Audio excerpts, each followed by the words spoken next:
Ada begitu banyak teori, hipotesa, bahkan sudut pandang teologis mengenai kedatangan Yesus kedua kalinya. Lalu, apa dan bagaimana seharusnya kita membicarakan kedatangan Yesus kedua kalinya? Secara komprehensif namun santai, bersama saya Pastor Andi Otne dan narasumber yang kompatibel dan kredibel, kita akan bahas mengenai The Second Coming of Jesus Christ. Bersama program dari BPD GPIDK Jakarta, Ngeteh Ngobrol Teologi.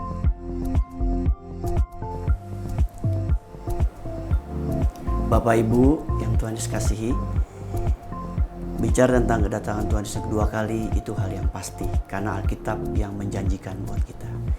Dalam kesempatan ini pun dalam ngobrol teologi kita membahas tentang second coming, kedatangan Tuhan Yesus kedua kali.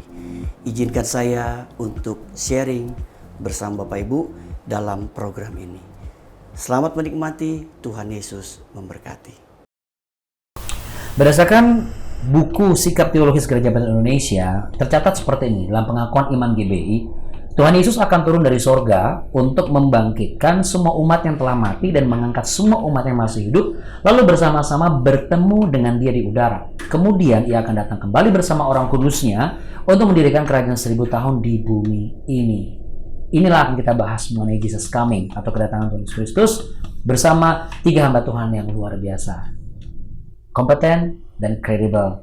Kita mulai dari sebagai beliau adalah Ketua BPD GPIDK Jakarta, Bapak Pendeta Kiki Cahyadi MTH.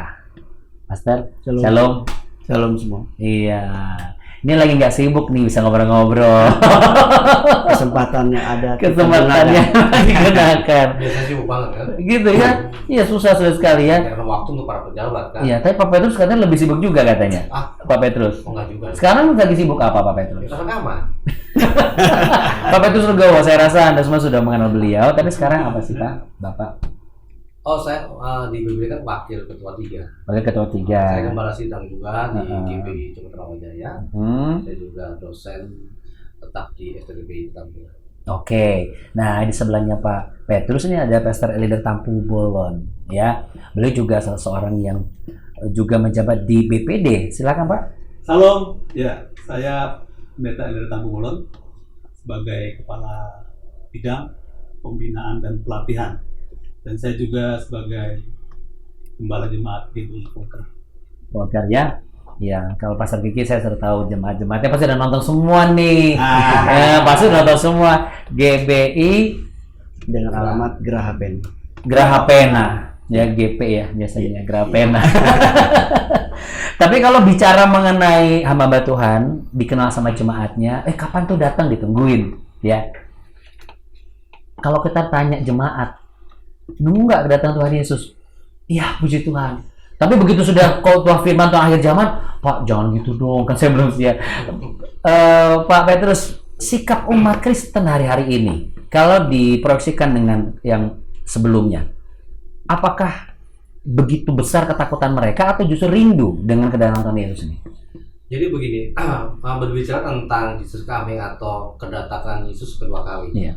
Logikanya kan perdatang pertama dong. Betul. Nah, bedanya kalau kedatangan Yesus pertama itu adalah Yohanes 3:16, menyelamatkan. Betul. Ya, sedangkan kedatangan Yesus kedua nanti itu adalah menghakimi, memisahkan antara domba dengan kambing. Iya. Itu di Matius pasal 25. Iya. Nah, kemudian berbicara tentang kedatangan Yesus kedua kali ini memang disikapi oleh 3 golongan. Golongan anak-anak Tuhan tentunya, nggak di luar Kristen. Yang pertama adalah OTP. OTP itu adalah orang yang tidak percaya. Oh, OTP, orang tidak percaya. Dia berasal gini, dari ratusan tahun lalu katanya Yesus mau datang. Sekarang bentar lagi mau datang. Kok nggak datang-datang gitu ya? Kenyataannya, ini golongan pertama. OTP. Sehingga mereka skeptis itu. Oke. Yang kedua itu O2P. O2P. O2P. Oke, apa tuh O2P? Orang yang over percayanya. Orang over percaya. O2P berarti disingkatnya OOP dong, Pak. O2P. Kalau OOP enggak kan PDDN kan ya. Sama juga gitu. O2P kan. Iya. Saking overnya jadi mereka tuh mengutak-utik tuh ayat Alkitab sehingga tidak Alkitabiah, jadi ayatiah. Hanya ayat itu doang kan, apa menghubungkan satu ayat dengan yang lainnya. Tidak ada sistem kanonisasi yang tepat dan benar. Sehingga memang wah ini Yesus datang nih tahun 2000 waktu kan sampai geger. Betul. 2012 gitu kan. Ini yang O2P. Gitu. Akhirnya stres juga ketika tanggalnya enggak ini, akhirnya ada yang bunuh diri segala macam Iya, gitu kan. iya, iya. Nah yang ketiga nih S2P, Apa tuh? sungguh-sungguh percaya. Oh. Nah, yang sungguh-sungguh percaya ini meyakini bahwa Yesus pasti datang. Amin. Walaupun Alkitab menyatakan tidak ada seorang pun yang tahu. Malaikat? Tidak. Oh, nggak tahu. Tidak ada. Anak? Tidak. Tidak. Hanya Bapa di surga. Betul. Tapi kita meyakini yang S2P ini, Yesus pasti datang. Yang penting berjaga-jaga dan berdoa. Minimal kita akan berdoa tanda-tandanya tuh. Oke. Jadi tanda-tanda untuk kedatangan Yesus ini kalau bisa dijelaskan pertama kali secara ringkas, apa saja sih Pak Erlider? Ya, Alkitab itu mencatat ada 8 Ya. tanda-tanda yang ditulis oleh Alkitab. Yang pertama adalah penyesatan akan muncul. Iya. Ya, itu dijelaskan dalam Matius 24, penyesatan akan muncul. Lalu yang kedua dikatakan peperangan antara etnis. Ya. Lalu kelaparan di berbagai tempat. Iya. Lalu gempa bumi, bencana alam. Ini tanda-tandanya. Lalu dikatakan lagi ada penganiayaan dan pemurtatan. Lalu dikatakan lagi bangkitnya kembali negara Israel. Ya, bangkitnya kembali negara Israel. Dan kehancuran ekonomi dunia, resesi di mana-mana. Iya. Lalu yang terakhir dikatakan Injil kerajaan diberitakan di seluruh dunia.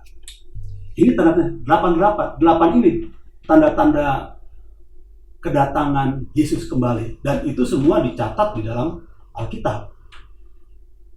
Lalu bagaimana pandangan-pandangan yang mengenai ada tanda-tanda lain di luar dari yang dicatat dalam Alkitab yang diakui oleh Iman GBI ini, termasuk dalam sudut pandang teologis ini?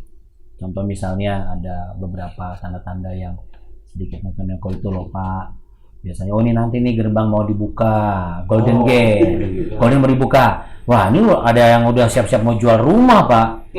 Golden Gate mau dibuka ini. Itu kan sebenarnya baru perkiraan gitu ya dengan dibukanya gerbang timur yang selama ini kan nggak pernah dibuka. Ya, ibaratnya dalam tanda kutip dikeramatkan nih, ibarat seperti itu ya. Nah, diprediksi mungkin kalau nanti dibuka setelah persiapan pembangunan Bethel ketiga ini udah selesai. Karena kan nggak nampak kan katanya kan lagi dibicarakan tuh, sekarang lagi perundingan. Berarti sudah bentar lagi dong. Udah dibangun sebetulnya di bawah. Oh gitu. Tinggal nanti munculnya itu. Terus gitu aja dengan alat canggih kan. Ketika itu muncul, maka pintu gerbang itu akan dibuka. Dan itulah. Nah, disitulah memang ini saatnya Yesus akan rapture. Nah itu.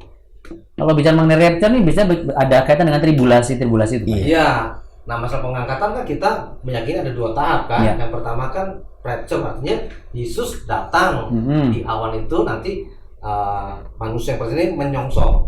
Kalau penampakan itu yang kedua penampakan itu kan mendengar 1000 tahun. Nah, yang pertama pengangkatan nih. Seru nih. Ini Pak Kiki kalau bicara mengenai pengangkatan, sekarang malah orang jadi lebih berani. Udahlah lebih baik cepat mati sekarang. Berarti itu kita sudah sedang diangkat, bener nggak sih? Itu merasa stres kalau Pak Kiki ya. Saya rasa itu pandangan yang kurang tepat ya. Kurang tepat ya. Jadi mohon izin untuk apa yang bisa Pak Kiki share dan bagi untuk. Nah, kalau bicara tentang pengangkatan, kita bisa baca juga di buku Sikap Teologi GBI. Kita bisa baca di buku Sikap Teologi GBI, di mana di buku itu ada 4 pengangkatan. Ada 4 teori pengangkatan. Yang pertama, pengangkatan sebelum masa antikris, disebut dengan pre-tribulasi. Kemudian yang kedua, pengangkatan di tengah-tengah masa aniaya.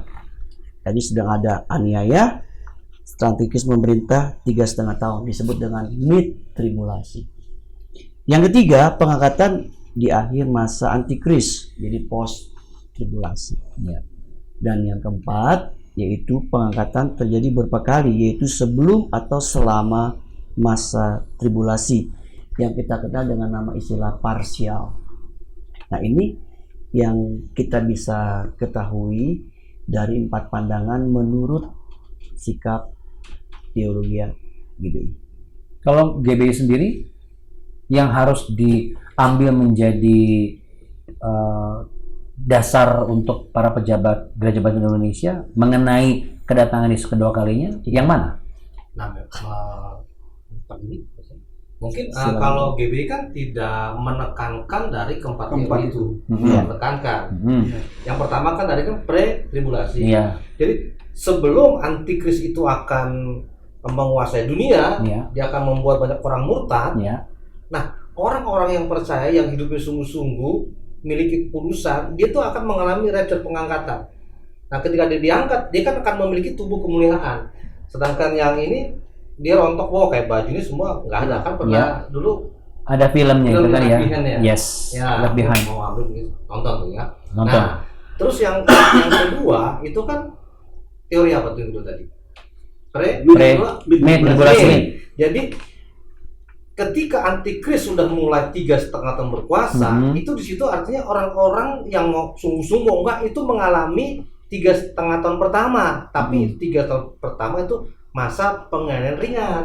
Mas, baru ringan itu? Ringan, karena kan dibagi dua, 3 tahun pertama, tahap pertama, tahap kedua kan 3 tahun yang kedua kan. Nah, sebelum masuk tahap yang kedua yang memang itu sangat sangat dahsyat itu meletakkannya, nggak di situ Yesus kemudian datang, kemudian mengangkat orang-orang percaya ini di satu tempat di udara gitu kan, ada pertemuan di udara. Nah, sedangkan teori yang ketiga itu adalah post-tribulasi. Jadi Tuhan izinkan semua orang mengalami masa-masa penganiayaan. Ini mungkin teori. Jadi yang pertama ini sebelum penganiayaan ini sudah diangkat dulu. Dengan penyakit atau dengan kecelakaan atau apa nih? Karena ada beberapa yang berpikir bahwa lebih baik meninggal sekarang sebelum ada antikris. Itu tidak ditekankan apa yang sakit apa enggak. Jadi sakit, tabrakan itu bukan dikatakan itu pengangkatan. Bukan. Ya, jadi berbahaya sekali Bapak Ibu pejabat Indonesia khususnya di Jakarta. Jangan sampai kita mengeluarkan statement bahwa wah ini sudah masa pengangkatan. Ya, karena kalau dari sudut pandang teologi ini bukan sudut pandang angkatan. Karena pengangkatan dari yang GBI yakini adalah benar-benar yang pertama adalah masa di mana sebelum antikris ada yang namanya pengangkatan setelah ini di tubuh ini menjadi tubuh kemuliaan dalam Kristus. Tubuh yang tembus tembok gitu kan. Ya, kira-kira seperti itu. Gentayangan dong. Oh enggak. Enggak dong. Jadi begini, di Alkitab dijelaskan bahwa orang-orang yang meninggal itu di luar Kristus, yang kehidupannya itu main-main, itu mereka akan ditempatkan, rohnya itu di Hades. Disitulah mereka akan ditempatkan dan mengalami masa katakanlah bukan masa-masa seperti kayak di neraka, tapi itu bukan neraka. Bukan neraka aslinya gitu. Belum the real of hell-nya. Tapi menderitanya menderita. Sama seperti neraka. Nah, mereka yang setia yang Kristus sungguh-sungguh mereka ditempatkan di Firdaus. Satu tempat di situ mereka akan mengalami damai sejahtera. Gitu. Nah, sampai di sini dulu sebentar. Saya juga tertarik dengan Bapak Ibu yang ingin barangkali memberikan suatu pertanyaan. Silakan hubungi hotline WhatsApp BPD GBI Jakarta dengan nomor 0812 104 73665. Nomor ada di layar Anda saat ini. Bicara Taman Firdaus yang namanya sebagai pendeta, gembala sidang, sebagai gembala sebuah gereja. Saya rasa ibadah perkabungan semua sudah mengalami. Pak Kiki, benar nggak sih kalau seandainya misalnya ada pejabat GBI yang mengatakan, ya puji Tuhan Bapak ini sudah berada di sorga, atau apa yang lebih tepat kata-katanya sebagai satu patokan agar tidak ada statement-statement yang tidak sesuai dengan apa yang tertulis. Silakan Pak Kiki. Jadi kalau saya amati, kalau dalam ibadah penghiburan atau kedukaan, seringkali pendeta berkata, oh hari ini Bapak ini, saudara ini sudah ada di surga. Saya rasa itu hanya sebatas kata memberikan penghiburan. Karena yang saya pahami adalah bahwa orang itu belum di surga. Ada satu tempat yang tadi dikatakan Firdaus. Ya. Seperti ingat Tuhan Yesus ngomong di atas kayu salib, dia bilang hari ini juga engkau bersama-sama dengan aku di Firdaus. Satu tempat di mana tempat yang indah yang disediakan buat orang-orang yang mati dalam Kristus. Amin. Orang-orang yang mati dalam Kristus disediakan Tuhan. Nanti setelah itu baru mereka menempati surga yang sesungguhnya. Nah, jadi saya percaya itu hanya kata-kata yang biasa yang buat untuk memberikan penghiburan untuk keluarga yang sedang berduka saat itu. Jadi kalau lebih tepat, sebenarnya hari itu dia sedang ada di Firdaus, setempat tapi tempat yang indah, tapi belum surga beneran. Namun barangkali bukan, karena memang kalau kita bicara mengenai kata Firdaus ya, itu langsung dikorelasikan kepada surga. Ya, padahal sebenarnya surga adalah tempat yang nanti di akhir, the final, ya, end of the days this world, itu baru nanti or the real heaven or real hell. Kita belum nyampe sana tuh, belum nyampe sana. Nah, itu Firdaus. Berarti untuk aplikatifnya tidak perlu menjelaskan bahwa Firdaus adalah ini dan sebagainya, betul ya Pak ya? Hanya cukup menjelaskan bahwa saat ini memang yang sudah ada di tempat Firdaus yang tempat yang indah. Lalu ketika ada tanda-tanda seperti ini, apakah sudah mendekati kedatangan Tuhan Yesus? Karena beberapa belakangan ini juga ada beberapa rumors yang mengatakan bahwa nggak nyampe 2-3 tahun nih Yesus mau datang nih, karena resesi sudah di mana-mana gitu. Kira-kira seperti itu. Nggak nyampe pemilihan nanti lagi apa dan segala macam. Ini saatnya kita untuk membenahi kehidupan kita dan lain sebagainya. Bagaimana kita menanggapi ini? Pak Elder barangkali silakan. Iya. Kita harus menanggapi sebagai orang percaya, kedatangan Kristus itu pasti. Pasti. Tetapi Alkitab mencatat kapan dia datang. Tidak ada seorang pun yang tahu. Malaikat tidak, anak tidak, hanya Bapa yang tahu. Jadi kita tidak memprediksi. Tetapi sebagai orang percaya, Alkitab mengatakan kita harus berjaga-jaga. Berjaga-jaga. Yang intinya saya mau katakan bahwa kita ini sekarang hidup di akhir zaman. Di akhir zaman. Nah tentu kalau kita sebagai orang yang percaya menyadari kita hidup di akhir zaman, kita harus bersikap berjaga-jaga, artinya kita harus hidup seturut kehendak Tuhan. Jadi jangan kita bermain-main lagi, kita harus serius. Apakah sudah memasuki kerajaan 1000 tahun, Pak? Oh, belum. Jadi pemahaman teologis yang saya pahami dari GBI, yaitu dulu waktu kita setelah rapture, ya, kita dibawa oleh Tuhan Yesus ke suatu tempat. Kemudian nanti dia akan turun kembali di muka bumi. Disitulah dia mendirikan kerajaan 1000 tahun bersama dengan orang-orang kudus yang telah rapture. Jadi kita bersama-sama dengan Tuhan Yesus dalam masa kerajaan 1000 tahun itu. Iya. Tapi bagi orang yang ikut rapture. Bagi yang tidak ikut, dia ada di bumi. Dia ada di bumi. Jadi nanti ya kita sebagai orang-orang yang bersama dengan Yesus di kerajaan 1000 tahun, kita nanti akan memerintah di situ. Wah, berarti semua pendeta masuk kerajaan 1000 tahun, Pak. Amin. Atau jangan-jangan harus ada catatan-catatan khusus nih buat pejabat, khususnya gereja Bethel Indonesia. Jangan serta-merta merasa bahwa saya sudah jadi gembala hamba Tuhan nih. Tiket kerajaan 1000 tahun sudah ada di tangan saya. Malah kalau menurut saya sebagai seorang gembala, pendeta ataupun pejabat GBI, yang saya takuti adalah kata-kata dalam Injil Matius yang berkata, "Aku tidak kenal engkau." Jangan sampai itu, Pak. Engkau telah bernubuat demi namaku, mengusir setan demi namaku, membuat mujizat demi namaku. Kan kadang-kadang yang berbuat itu kan kebaikan kan pendeta. Tapi jangan sampai Bapa di surga berkata, "Aku tidak kenal engkau." Itu yang kita takuti. Artinya apa? Kalau kita tidak bisa masuk dalam kerajaan Allah, berarti kita tidak melakukan kehendak Bapa di surga seperti yang firman Tuhan ajarkan buat kita. Apakah itu yang menjadi salah satu dasar alasan kuat kenapa adanya iman GBI, lalu kemudian ada ajaran dasar teologi yang mengenai GBI, adalah untuk menjaga bahwa itu frame tetap ada sampai ke sana? Sampai ke apa namanya, bumi baru, langit baru. Ya, ini kan sudut pandang teologi ini kan dari khususnya gereja Bethel Indonesia tuh sangat-sangat concern mengenai hal ini. Ya, betul. Silakan yang mau menanggapi barangkali mengenai bumi baru dan langit baru. Oh ya, mungkin kalau saya setelah selesai kerajaan 1000 tahun itu kan iblis kan akan dilepaskan lagi untuk memutahkan lebih banyak orang kan. Tapi sebelum semuanya itu berakhir dengan memang istilahnya merajalela iblis, nah maka disitu kemudian Tuhan akan berperang. Ya. Ini kan namanya perang Gog Magog. Ya. Kalau tadi kita sebelum Armageddon itu ya. Nah sebelum Kristus itu Armageddon. Oh, oke. Jadi setelah tribulasi. Uh-huh. Nah setelah tribulasi ini kan iblis kan Antikris kan berkuasa. Betul. Antikris ini manusia loh. Antikris manusia dibantu oleh beberapa nabi palsu kan. Iya. Di backing sama Lucifer. Iya. Nah ketika Dan organisasi di dunianya itulah. Ya. Nah, sebelum kerajaan 1000 tahun itu, nah mereka akan mengadakan namanya perang Armageddon Ya. di situ kan. Nah, disitulah kemudian Tuhan menghancurkan antikris ini. Antikris dihancurkan sama pengikutnya lah. Nah, setelah itu maka Yesus tahap yang kedua datang dengan penampakan, menjejakkan kaki di bumi yang sekarang ini mendirikan kerajaan 1000 tahun. Nah, kerajaan 1000 tahun ini ciri-cirinya satu bahasa dunia, satu bahasa. Ya. Kayak zaman Babel dulu gitu. Iya, iya. Di situ ada damai sejahtera. Ya. Di situ kan, ya, ada banyak hal situ. Kemudian nggak ada penyakit.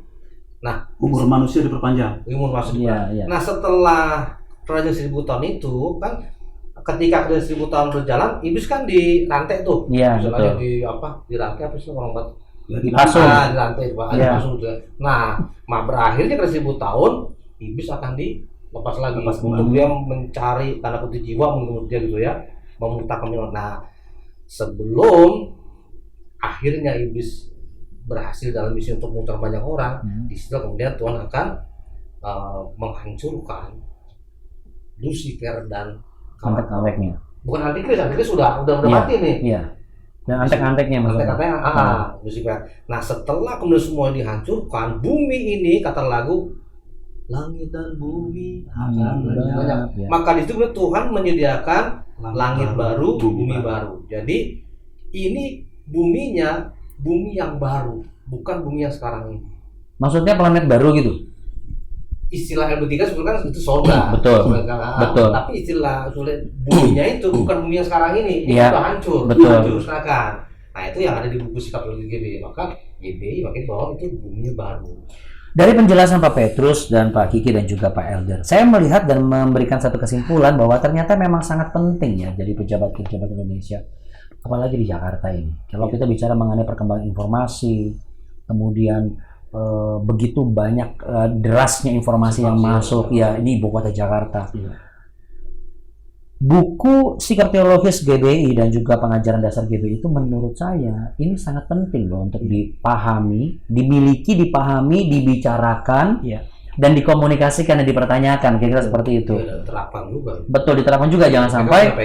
Iya, karena kan apalagi sebagai gembala, bertanggung jawab penuh untuk kemajuan jemaat-jemaatnya. Nah, sebelum ini kita berakhir, karena memang setelah ini. Saya bisa tambahkan sedikit lagi. Boleh.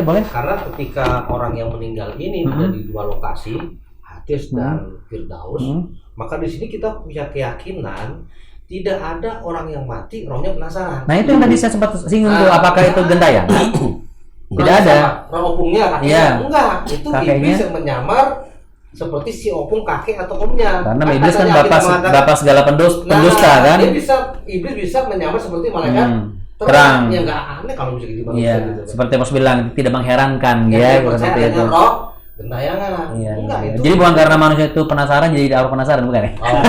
Judul lagu boleh, kalau penasaran ada judul lagu itu. Iya. Tapi kalau misalnya sebagai hamba Tuhan dari pengalaman hamba Bapak, bagaimana sih cara untuk menerapkan penjelasan tentang Jesus Coming? Pak Kiki dulu silakan. Jadi kalau kita memberikan pengajaran kepada jemaat secara khusus, memang jangan yang berbelit-belit, malah nanti jemaat tambah bingung dan tambah pusing. Yang penting kita tekankan bahwa GBI ya menganut pemahaman seperti tadi saya katakan ada 4 kan, ada masa 4 tribulasi. Jadi, nah kemudian ya dari situ kita diajar untuk berjaga-jaga. Siap-siap aja berjaga-jaga. Karena tadi dikatakan bahwa kan kita nggak tahu kapan Tuhan itu datang, hanya Bapa di surga yang tahu. Jadi tugas kita adalah seperti berjaga-jaga. Kita menjaga hidup kita dengan baik, ya kekudusan kita dan sebagainya, dan juga kita banyak berdoa seperti yang kita ajarkan. Jadi penekanannya adalah kepada jemaat. Yesus pasti datang yang kedua kali. Tugas kita adalah kita berjaga-jaga, pasti mempercayai dan berjaga-jaga. Mengenai keempat hal yang tadi kita bahas, itu kan semuanya dalam teori. Ya, pastinya hanya Tuhan yang tahu. Betul. Mau ditambahkan sedikit Pak dari pengalaman Bapak? Boleh? Pak Elder, silakan Pak. Saya menyambung apa yang dikatakan Pak Kiki tadi. Kita sebagai pejabat harusnya kita memang betul kembali kepada pengajaran awalnya. Ya. Jangan sampai nanti apa yang dikatakan Matius tadi disinggung Pak Kiki, dikatakan nyahlah aku tidak mengenal engkau. Oleh karena kita berdasarkan pengetahuan kita sendiri kita kembangkan, kita tidak kembali kepada Alkitab yang ada di dalam pengajaran gereja-gereja Indonesia. Ya, dikatakan aku tidak mengenal itu memakai kata ginosko. Ginosko yang artinya katakan aku tidak menikmati engkau. Ya, aku tidak menikmati engkau.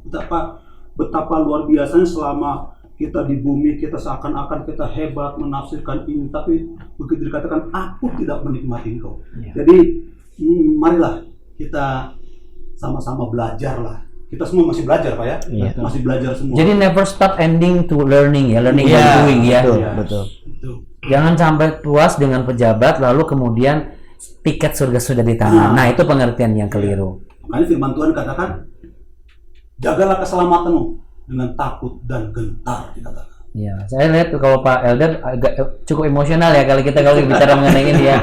Karena ini sih kerinduan kita semua ya bahwa kita bisa menyongsong kedatangan Yesus kali yang kedua. Betul. Namun kita juga cukup perlu juga membicarakan ini Bapak Ibu. Kenapa? Karena tentu menjadi prioritas Gereja Baptis Indonesia khususnya BPD GBI Jakarta mengenai pemahaman kedatangan Yesus kali yang kedua. Karena hari ini kan ada nih beberapa riak-riak yang mengatakan bahwa apa yang dirumuskan itu tidak seperti itu seperti bikin cerita komik, manga, kemudian yang jahat itu mati dan sebagainya. Pendapat Pak Terus barangkali karena Anda seorang pengajar. Ya, sebetulnya kalau berbicara tentang kata Yesus kedua kali ini, baik kepada pejabat atau kita kepada jemaat, yang pertama kita harus yakinkan bahwa Yesus pasti akan datang. Pasti. Ya. Amin. Kemudian yang kedua, yang penting kata Yesus kita harus berjaga-jaga. Ya. Kapan waktunya itu urusannya Tuhan. Betul. Bagi kita kata Tuhan yang penting berjaga-jaga dan berdoa. Dan yang ketiga kita tentu punya buah-buah roh di situ. Ya. Dan ini akan kita juga mengalami masuk ke 1000 tahun, masuk ke LB3. Langit baru bumi baru. Ya. Dan saya konklusinya langsung apa yang tercatat dalam buku ini Bapak Ibu sekalian ya, bahwa bagaimana GBI percaya seperti disampaikan oleh Pak Kiki, Pak Pers juga Pak Elder bahwa Tuhan Yesus akan datang kembali di kali yang kedua, sehingga menolak yang namanya ramalan ya. Jelas mau diramal ini itu enggak. Pokoknya tribulasi adalah salah satu teori yang perlu dipahami, namun bukan menjadi indikator dan patokan bahwa itu akan terjadi. Betul. Lalu yang kedua, GBI percaya bahwa kebangkitan orang mati melalui peristiwa pengangkatan adalah kebangkitan orang benar, bukan gentayangan seperti tadi ya, bukan di masa-masa itu ya. Menakutkan. Oke. GBI percaya bahwa Yesus akan datang kembali untuk mendirikan kerajaan 1000 tahun damai di bumi. Ini sudah disampaikan tadi bahwa premilenium ya, post millennium juga amillennium. Artinya tadi sudah kita bahas. Tapi kalau Bapak Ibu mau tahu lebih jelas sebenarnya bisa langsung beri pertanyaan di nomor WhatsApp hotline kami ya. Nomornya 0812 104 73665. Nanti akan dijawab secara lugas ya, bahkan komprehensif, secara detail ya, fakta-fakta teologisnya seperti apa. Lalu kemudian GBI percaya bahwa akhirnya langit datang dan bumi sekali ini akan lenyap, muncul langit dan bumi baru yang Tuhan ciptakan. Bagaimana kita di GBI dibangun dengan kebangunan rohani yang luar biasa. Berarti memang kita alami pun juga kejadian spiritual yang luar biasa. Bukan natural yang biasa, tapi spiritual yang luar biasa. Kenapa? Karena bagaimana Allah yang supernatural itu menjadi natural supaya kita mengalami kesupernaturan Allah. Kira-kira seperti itu ya. Kalau kita arahkan sana kira-kira tepat nggak Pak? Tepat ya, karena tidak ada yang bisa kita alami kecuali Dia yang sudah menunjukkan dirinya. Sayang kalau kita tidak percaya bahwa kita pun sayang. juga akan mampu, akan menjadi sama seperti dia, Ya, gitu, seperti itu ya. amin. Betul, jadi itu bukan komik semata Bapak Ibu, tapi ini adalah satu hal yang memang sungguh-sungguh. Berarti kesimpulannya, semua rumusan teologi yang dirumuskan oleh bapak-bapak pelopor gereja dan juga tim teologi yang sudah bertahun-tahun, boleh dikatakan sudah 50 tahun. Iya. GBI ada di Indonesia. Ini bukan rumusan yang kemarin sore, Betul. bukan yang hanya sekedar isapan jempol belaka, Iya. dan bukan orang-orang yang hanya sebatas berseloroh atau berhipotesa. Iya. Tetapi ini ada satu rumusan yang memang sungguh-sungguh dirumuskan kembali, pengkajian yang mendalam, dan kanonisasi yang tidak pernah usai, selalu dikanonisasikan ini dan itu, dan ini sampai bukan melemahkan yang satu dengan yang lain, tapi justru untuk semakin melengkapi. Ya, Iya. gitu ya. Terakhir Pak, bagaimana sikap seorang pejabat GBI bijaknya? Silakan Pak Kiki. Saya sebagai seorang pejabat Gereja Bapak Indonesia di bawah naungan khususnya BPD, apa yang harus saya ambil sikapnya mengenai pandangan-pandangan teologis yang kadang-kadang ini seakan-akan mengatakan bahwa sikap teologis GBI ini banyak kopongnya, kira-kira seperti itu. Silakan Pak. Begini Bapak dan Ibu, mungkin kita memiliki latar belakang teologi yang bisa berbeda-beda. Ya. Tapi kalau kita ada di GBI, ini perlu dicatat, kita harus ikut pemahaman teologi GBI. Siapapun kita, ya mungkin kita punya latar belakang yang berbeda. Tetapi ketika kita ikut dalam organisasi Gereja Bapak Indonesia, mau tidak mau kita harus belajar tunduk kepada pengajaran dasar dari GBI itu sendiri. Karena GBI kan juga punya teologi tersendiri. Itu yang kita harus pahami dan kita mesti taati. Jadi itu perlu sebagai pejabat, Pak. Perlu. Ya. Marilah kita sama-sama pastikan ya, apalagi yang dibawa di bawah naungan BPD Jakarta. Ada tambahan sedikit? Ya, seperti saya katakan tadi ya, saya sependapat dengan Pak Kiki. Kalau memang kita ini pejabat GBI, ayolah kita ikuti aturan yang ada di perahu kita. Jangan ikuti aturan perahu orang lain. Itu akan berbeda nanti. Betul. Dan kita akan turun ke bawah juga berbeda. Tapi kalau kita aturan GBI yang kita pakai karena kita di GBI, saya percaya jemaat pun akan berkata sekali GBI tetap GBI. Amin. Pak Petrus? Ya paling ungkapan saja kan. Boleh silakan. Bersatu kita kuat, bersama kita menang. Amin. Menangkan jauh-jauh melalui pengajaran dengan GBI ini. Kita punya pegangan untuk satu kali telah kita ada di LB3, Langit Baru Bumi Baru. Haleluya. Dan bukan kebetulan Pak, saya dulu ingat kelas ada 2 SMP. Saya tidur dari jam 1 siang, bangun jam 6 sore dengan tubuh penuh dengan keringat, tidak bangun-bangun. Saya mimpi 2 kali. Yang pertama adalah mengenai penganiayaan seperti masa Antikris. Jadi ada orang disalib terbalik, kemudian disabet, di apa dan sebagainya. Dan yang kedua adalah ada satu perahu besar, lalu kemudian kita semua masuk dalam kayak perahu Nuh seperti itu, dan perahu itu tiba-tiba membelah laut, langsung naik ke atas, nembus awan langit. Saya tiba-tiba ada banyak sekali orang-orang di kanan kiri saya, tapi di bawah saya itu ada permata, ada bening, ada bagus lah kayak perumahan, tapi tanahnya tuh berkilau-kilau gitu. Katakanlah itu sebuah mimpi. Tetapi tentu mimpi Gereja Bapak Indonesia adalah kita dalam perahu yang sama sampai kedatangan Yesus. Amin. Ya. Itu yang saya harapkan. Dan jadi jangan terlalu tegang, justru harus santai, sesantai menikmati secangkir teh. Yuk kita minum dulu. Dan cobalah Bapak Ibu mampir-mampirlah ke BPD GBD Jakarta, karena saya rasakan sendiri inilah rumah kita bersama ya Pak. Betul, Pak. Baik. Terima kasih banyak Bapak Ibu sudah bergabung bersama dengan kami. Maaf kalau agak sedikit overtime, tapi saya yakin pembicaraan kita ini suatu pembicaraan yang sangat berfaedah dan bermanfaat. Jangan lupa ya untuk menghubungi hotline kita di 0812 104 73665. Dari rumah kita bersama BPD GBD Jakarta, kami mohon pamit sampai jumpa di pembahasan berikutnya dalam ngeteh, yaitu ngobrol teologi. Ya, tapi kalau ini ngeteh sungguh-sungguh. Tuhan memberkati. Baik, Pak Iki terima kasih Pak Elder. Terima kasih. Sampai terus. Yuk kita sama-sama lagi Pak. Ya terima kasih. Oke. Harus habis. Sayang tehnya nih. Harus habis. Sama ininya. Jangan dibawa pulang ya, Bapak Ibu.